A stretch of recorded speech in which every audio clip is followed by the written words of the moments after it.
And he said, always test this, because if you start to think, and again, I'm not a genius in this, but if you start to think it, you can start to see all kinds of symptoms. And it may be that he's just hyperactive. Maybe he's just really bright. Maybe he's just really got a curious mind. Maybe he's just interested in lots of stuff. And maybe it looks like he's hyperactive. I don't know. But just sit him down in front of a movie and see if he can watch a whole movie. If he can watch a whole movie, doesn't have ADHD. Yeah.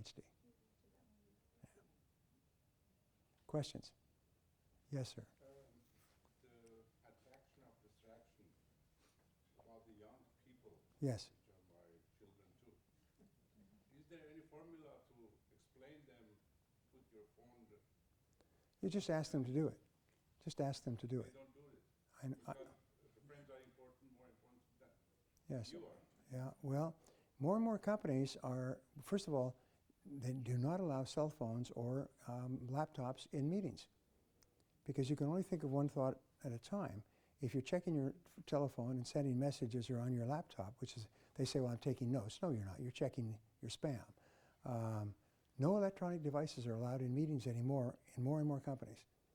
For the time that you're in the meeting, you focus on the meeting.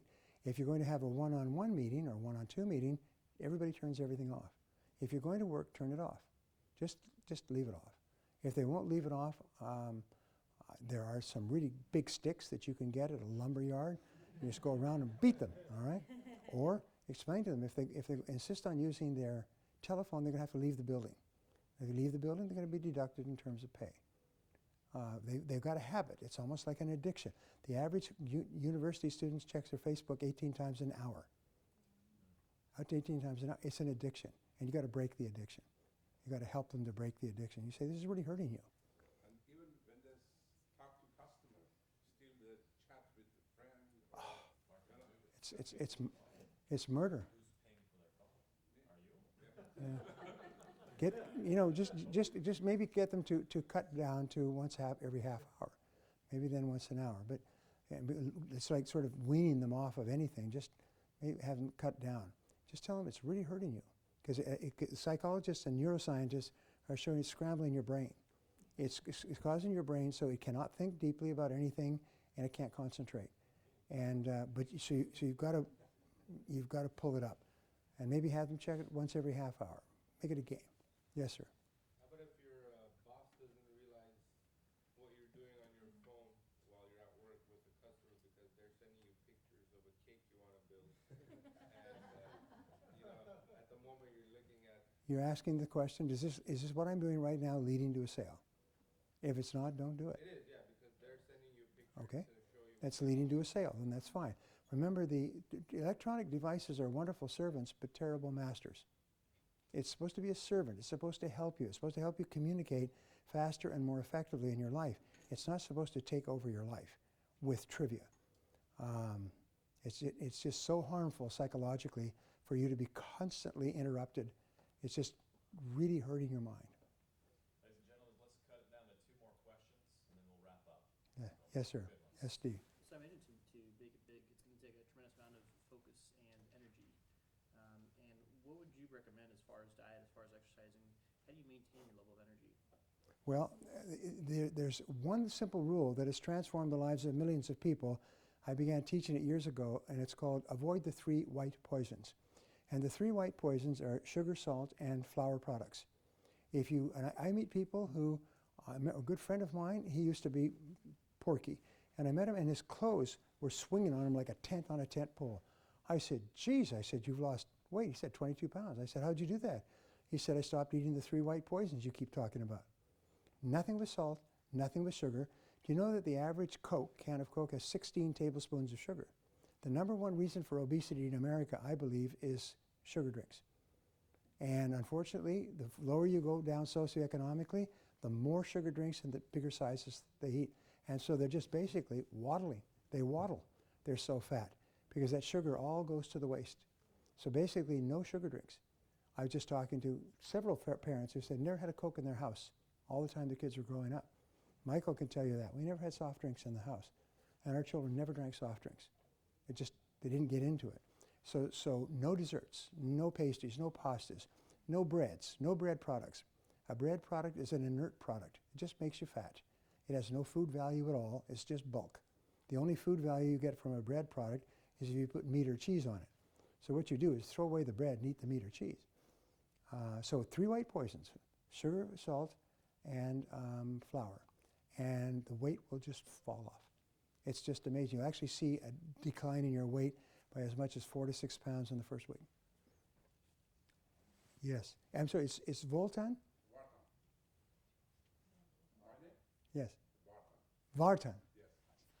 Can you tell us the name of few important books that help us to educate, not only your books, because I have all of them, but I wish I could.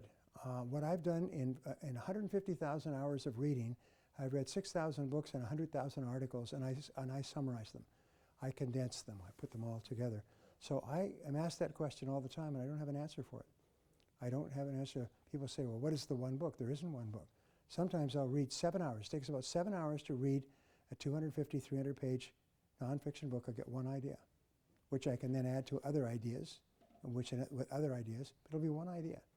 And so people say, well, what book influenced you? Well, this one book had this one idea. But that ain't enough to make a living on. So I don't have an answer for a single book.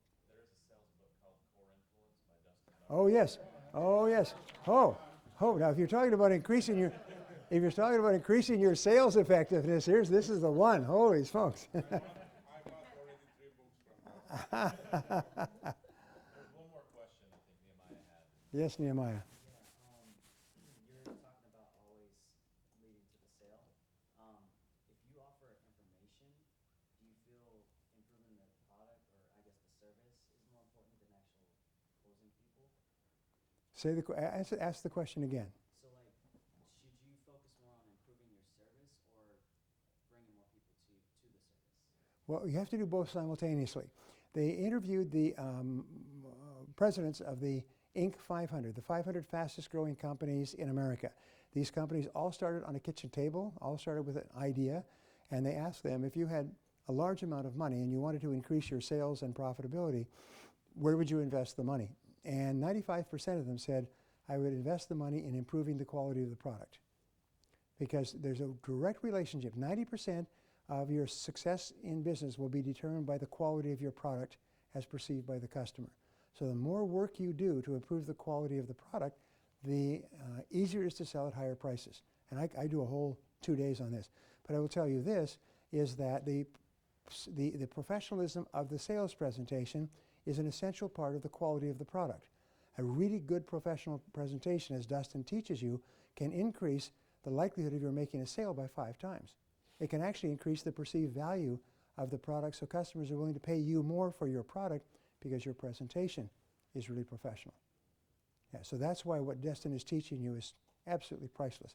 I used to say this, when I started off selling, I lost a lot of weight because I missed a lot of meals. And I said, starting off selling without proper sales training is the best weight loss program in America. There's nothing will cause you to lose weight faster than to try to make a living with no sales training. And what Dustin is doing is he's giving you techniques that you can use to make vastly more money faster and easier than you ever thought possible. All the best companies have the best trained salespeople. All 5% of millionaires in America are salespeople. Never did anything but sell for someone else all their lives. The other 79% are entrepreneurs whose critical skill, whose essential skill, was the ability to sell their product. So almost all the self-made millionaires in America come from sales. And what Dustin is doing is he's trying to help you become one of them. And I hope that I've been able to help you as well. Thank you, Dustin.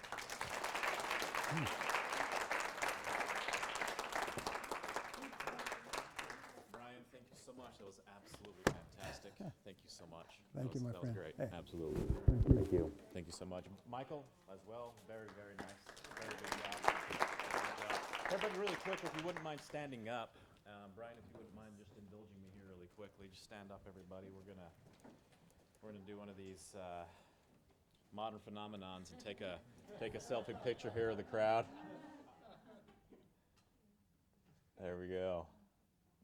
All right. All right. Very nice, Brian. Thank you. So much. Everybody, one more. Thank you. He fed us very, very well. That was incredible. There's lunch